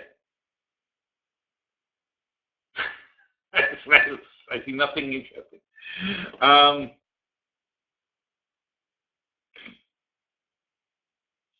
Okay, wars are great to get oil going. That's a good one. Is it dollar weakness that has boosted DBA and Joe lately? Yes, it is. Or is it some other fundamental change? No, nothing fundamental. Now, our theory on DBA is more people working, more restaurants, more food. More restaurants is more food waste. More food waste means more consumption of food, more food. So more people, and we're seeing that. More people going out to eat, less people eating at home. Even though restaurants are not really suffering, they're doing actually kind of well. Not McDonald's, not fast food, but the casual places and the regular restaurants are doing pretty good. People have money. People are going out to eat more. People are eating more in general. That's good for demand. That's why we like DBA. Joe, coffee, obviously in the same way. I mean, yes, to some extent people will drink more coffee, but not that much more coffee because, it's only so much you can drink. But coffee, because of global warming, we think there'll be some adverse weather conditions. We don't know when. It's a long-term play. But over the course of the next couple of years, we think there'll be some adverse weather conditions that cause crop shortages that impact the coffee supply, and we just want to make sure we're there when it happens. So we're going to keep taking long positions in coffee, and hopefully one day we'll catch a huge wave up. That's all. That's how we're playing that. What we're going to do, we're going to look at the markets. What time is it? Time flies.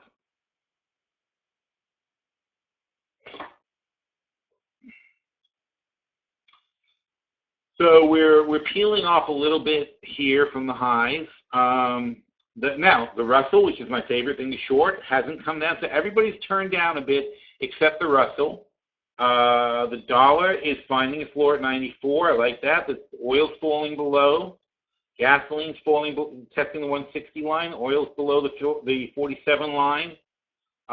So, given that clearly the Russell is lagging, I want to short the Russell. So I'm going to go over to TF. Here's TF, and I'm going to put a couple in. One shorty. I like to do two because they used to be $10 a contract. Now they're $5 a contract, but I kind of like $10 a contract. So $10 per. It's actually 100 per point. It's $10 per tenth. So each tenth is a $10 move. So it's very simple though. I'm looking at the chart. I thought the markets were going to weaken out into the close anyway. And I see the other guys turning down, but the Russell hasn't turned yet. So I'm going to short the Russell.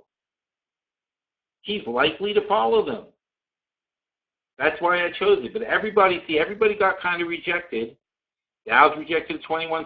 You're rejected at 24.75. The Nasdaq's rejected at 59.25. He's rejected at 14.45. But he's the closest one to where that line is. And I'm looking for a confirmation now, so I want to see this pink line fail on the Nasdaq, and I want to make sure the Dow stays below its pink line.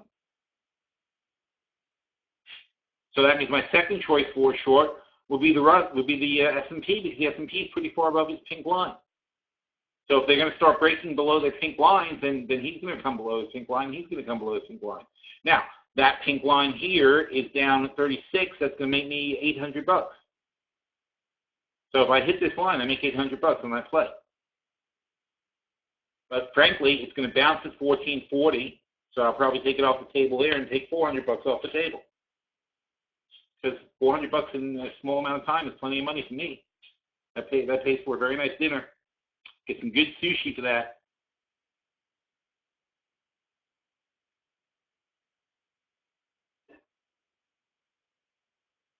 Uranium is out of favor, even though it's clean energy. CCG chose.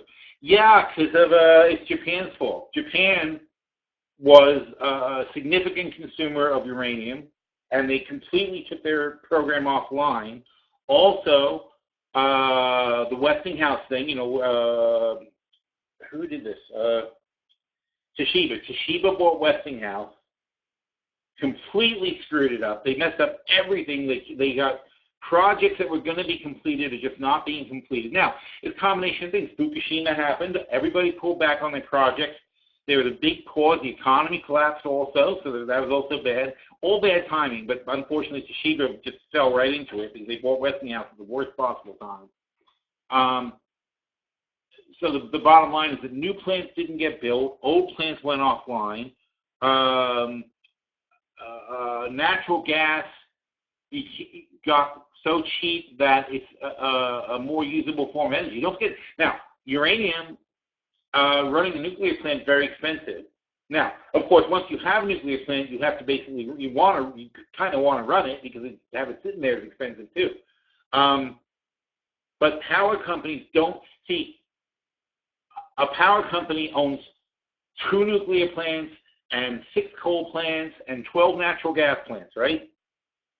So they're going to run at capacity whatever the cheapest one is. So coal is giving them problems, but coal is cheap right now. But coal's cheap, but then depends on how the pollution regulations are. Natural gas is the cleanest and cheapest, so everybody's like pushing the natural gas to the limit. And uranium, although uranium's cheap, that's not really the cost of running the natural plant. The uranium fuel isn't really expensive in the overall operation. In a gas plant, gas is a major expense. In a coal plant, coal is a major expense. But in a nuclear plant, the major expense is all the guys who have to make sure the thing doesn't blow up. The actual fuel itself isn't the big deal. So the bottom line is that it's going to be they're being underutilized compared to natural gas plants. Because a lot of people look at a chart and you say this much of energy is uranium and this much is natural gas and this much is coal. While that is true, you think of it as if there's like a guy who owns a nuclear plant who's going to produce as much energy as he can in his nuclear plant. But that's not the way it works, because the guy who owns the nuclear plant also owns a natural gas plant, and given the choice of the two, he's going to run his natural gas plant harder than his uranium plant. So maybe he'll run the natural gas plant to do 90% of the energy, and the uranium plant is there as a backup in case there's a surge in demand or something like that. So they're going to not run the uranium plant at capacity. That's what's going on. So it's happening globally, and there's been a slowdown, and there's been much less demand for uranium than was projected. So there's a huge glut basically on the market, and it's not going to clean up soon. So it's unfortunately, it seems like a good bet, but it just never worked. We were betting, for about 2 years we were betting CCJ, and we gave up. And I think around here when it broke 10, we said, oh, screw it. We just gave up on it. I think it was last year maybe, I don't know. I think around here last year we just said, this thing's just useless.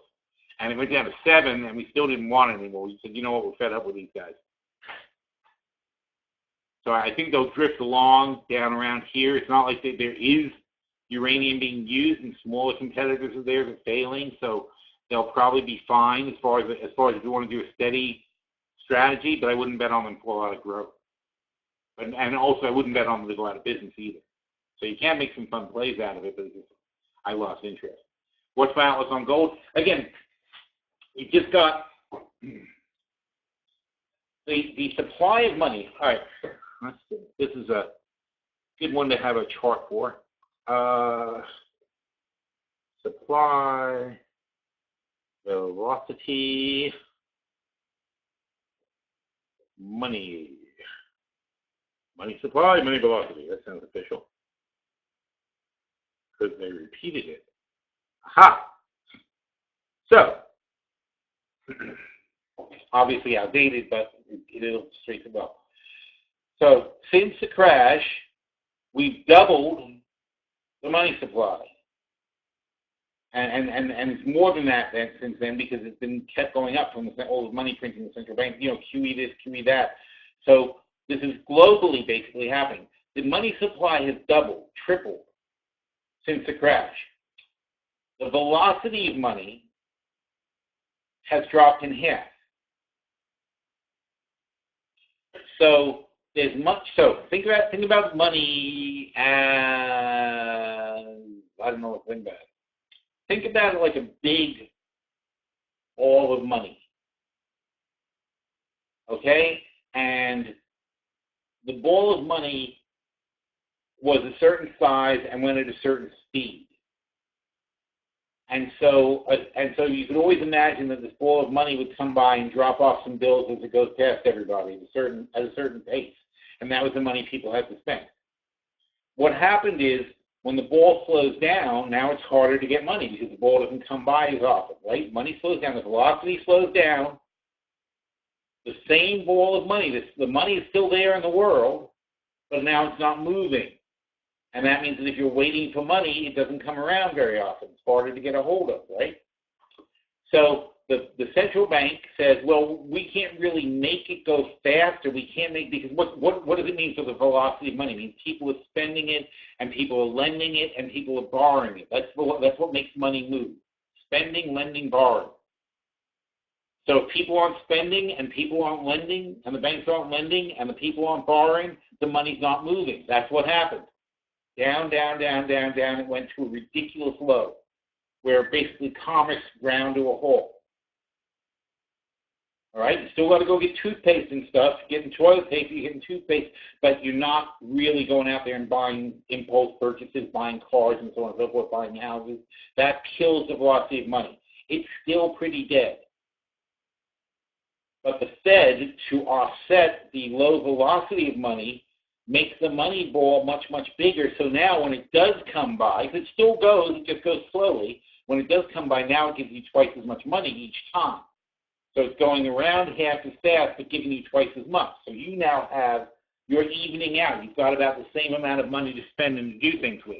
They saved the economy by increasing the supply of money massively, right? But here's the problem. It took them 8 years to build this gigantic, incredibly huge money ball that's now lumbering around the world economy. And it's going very, very slowly, but giving off normal amounts of the money, and people are taking the money and so on and so forth. But now, what happens when people get confident and start pushing it faster and faster? What happens when more people are borrowing and more people are lending? You've still got, it's very hard for them to take back the supply. But it's very easy for the money supply to start accelerating, and that's what causes inflation, because then more and more money starts flying around the economy, and prices start going up, because now that money is chasing a static amount of goods and services, which means the money has to then bid to get to be the money it's spent on goods and services. So I hope that was clear. I'm trying to illustrate this. So anyway, and gold's increased. So now gold, the amount of gold in the world is static, right? There's only so much gold in the world, and it's only mined at a certain pace. They really can't. It's getting more and more difficult to mine. We've mined all the easy gold. We're mining really hard gold now. It doesn't get easier. And there's no new gold. That's the other thing. The nice thing about gold, more so than oil, they have really looked hard. Really, really, really hard. Everybody has looked as hard as they can for gold, and they pretty much found it all. And it's not a matter of whether or not there's gold. Nobody in the last 20 years has said, holy crap, look at all this gold. That doesn't happen anymore. It hasn't happened for like 50 years. They've done surveys and seismology. They use satellites. They do everything they can to find gold. And they know where it all is. Now it's a question of whether it's accessible or inaccessible gold. Some gold is impossible to get to. Some gold they know where it is, but they just can't get to it. It's too expensive to get to. Some gold is mineable. Some gold's not mineable. As gold gets more expensive, more gold becomes mineable, so then it's worth to get some of the harder gold. But the bottom line is gold has a certain price that they're not going to get much below. As more and more money becomes available, part of that money wants to go into gold, then it's going to cost more money to get gold. So long-term gold, very bullish. And the same the same with silver, but not as much, because there's so much more silver in the world than there is gold. What's your best long to take in the OOT? I don't know. Let's see. You got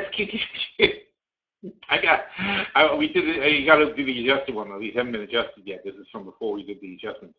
I think shorting the NASDAQ is really my favorite, frankly. Speaking of gold, here's ABX. ABX is a very good one. It's up a bit, but it's still a good play.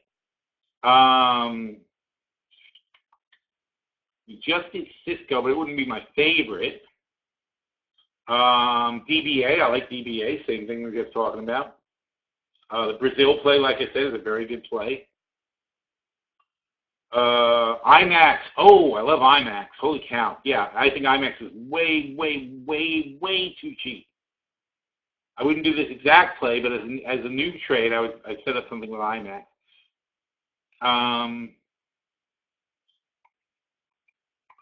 Target, cheap, also, another good one.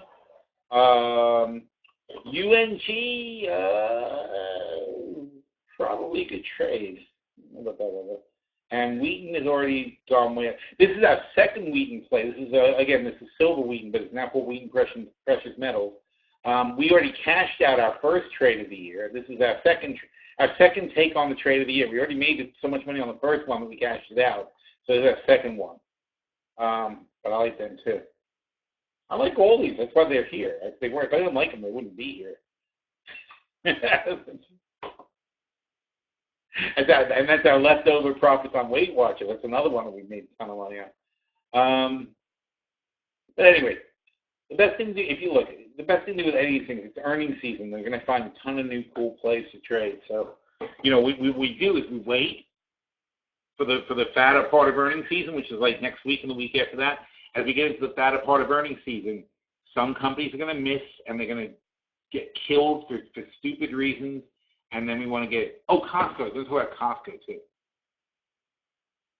Costco is stupidly cheap.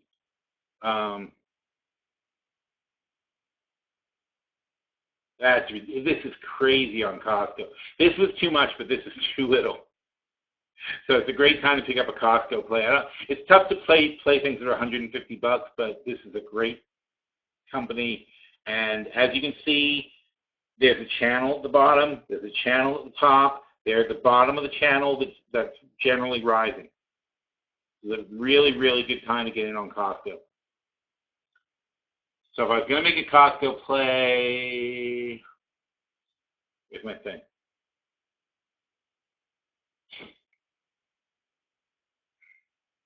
The problem with Costco, though, is because it's $150, it's expensive to sell puts, margin-wise. So I'd say the put part would be optional, but these are not good prices. They're at 150, and you can only get $10, not even $10 for the 140 puts. I object to that. That's really a ripoff. That's interesting.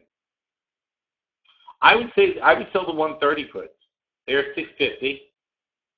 And let's see what the margin is. So 10 of them. Well, that's not bad. All right, so margin's $8,000. You collect 6,400. That's for 10. I would pair that with the 140s. Now, see what I'm looking here is the 140s at 21. The 130s are 29. I wouldn't pay $8 more to go down $10. How much are the 150s? The 150s are 15. That's $6. I don't mind that. The 160s are 11. So that's what I would do. I would take the 140s for $21.50. I would sell the 160s for 11. So basically, you're in for $10.50 on the trade. Less these guys you sell for $6.50. So now you're in for $5. So it's a $20 spread. You have the 140, 160 bull call spread, and you offset that with the short 130s. And the net of that whole thing ends up being $5. So you're going to make $15 if Costco gets back to 160. The 140, 160 bull call spread for $11 or $11.50, less the short 130 puts for $6.50, nets you in to $5 on a $20 spread. And all Costco has to do is get back to 170 in 18 months.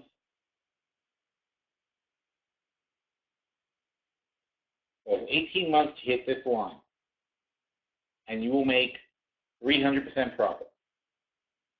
That's a good trade. And how much is 300%? You'll get $20,000 back. And what did you lay out? You laid out $5,000 cash and $8,000 margin. So you're laying out $13,000 of cash and margin to make $15,000. It's a nice, efficient way to make money. You can get 100% back on your cash and margin in 18 months. That's the way I like to set up trades. All right, we're going to wrap this up. We have 5 minutes.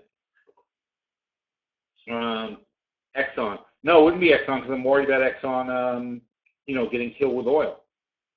Now, in November, it might be Exxon, and we have Exxon, so it's not like I don't like it, but it could go lower first and then go higher.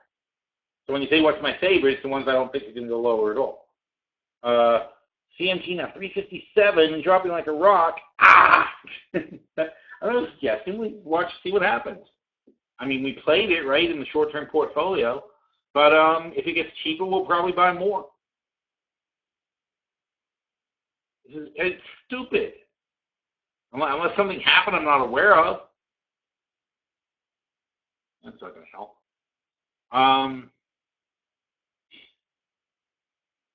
Not that.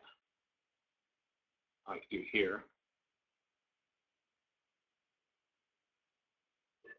We just got in a little bit too early, calling the bottom, that's all. Not dropping like a rock. It dropped like a rock here from 360. But look, somebody got out. All this is some fund manager suddenly deciding, like he tells his guys, "Oh, let's get out of that position. I'm sick of it."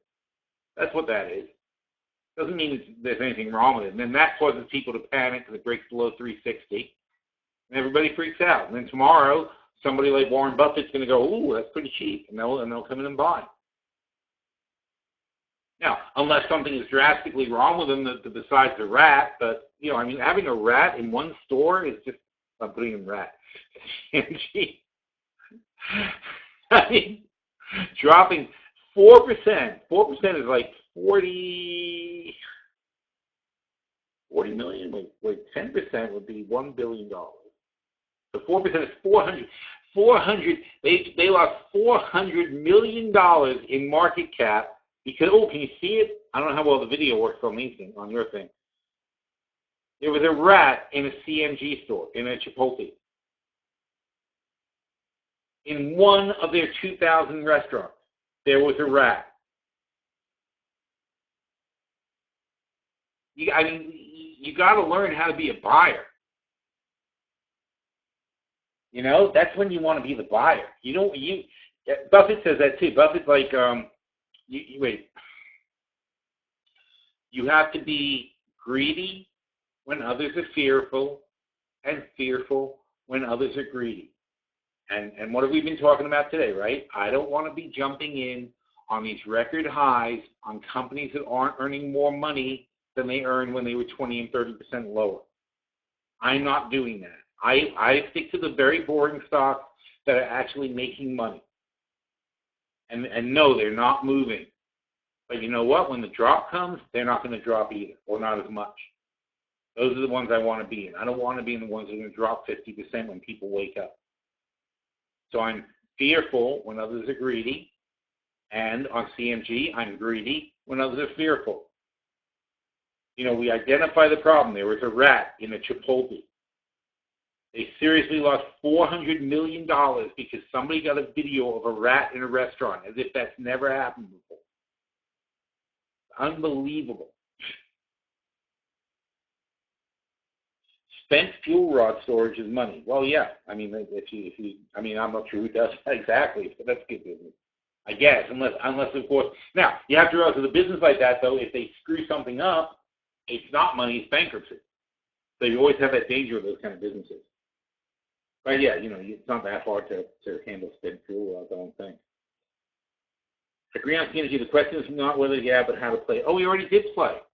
Oh, I guess you're not a chat member then. All right.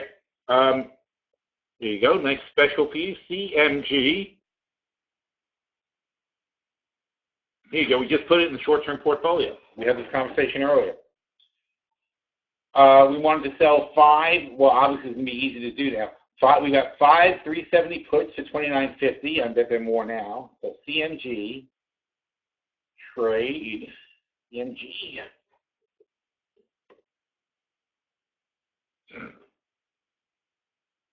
All right, what was it? December, 370 puts. So we sold 5 December 370 puts. Now they're $34. Okay, so you can do better than we did. And we bought 10, double the amount, of the August 370 calls. I bet that's going to be a better deal too. For 14. And now the August calls are, the 370s. No, it's still 12. All right, still better prices though. So now you can do this trade, and I still like the same trade. The 370 puts, you get $34 for, and you can offset that. You can actually do 15 if you want. If you want to do it even without a credit, you can buy 15 of the 370s for 12 against 5 of those for 34. So that's 36. So you're going to pay $200, $2,000.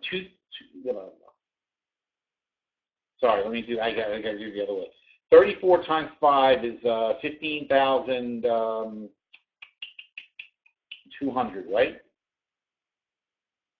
No, it's not. $17,000. So $17,000 is the cost, and obviously 15 of those for 12 is going to be $18,000. Right. So your net cost is $1,000. All All right, so for $1,000 out of pocket, you can have 15 of the August 370 calls. The time frame might be a little tight for August, but I don't think so. 'Cause to me, it's a rat. It's like it's not going to, how long could it last? It's just a freaking rat running across the restaurant. I don't see how that madness can prevail past the weekend, really. Oh, shit, my TS. Uh-oh. So now things are breaking back up. I don't want to stay in those short TS, so I got to get out of that. Nobody said anything. You guys are going to let me lose money.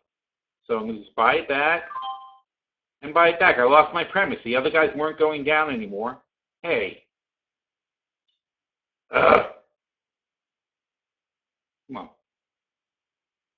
I ain't doing it. There. Made $65. Okay. So my premise is blown. Okay, I thought the other guys were going to keep going down. They bounce. So if they're bouncing, again, he's going to start bouncing. He might start bouncing too. But my premise was they were going to fail their pink lines. And they didn't. And frankly, I wish I had gotten out. It would have been nice if I had gotten out as soon as they did that because I could have made more money, but I wasn't paying attention.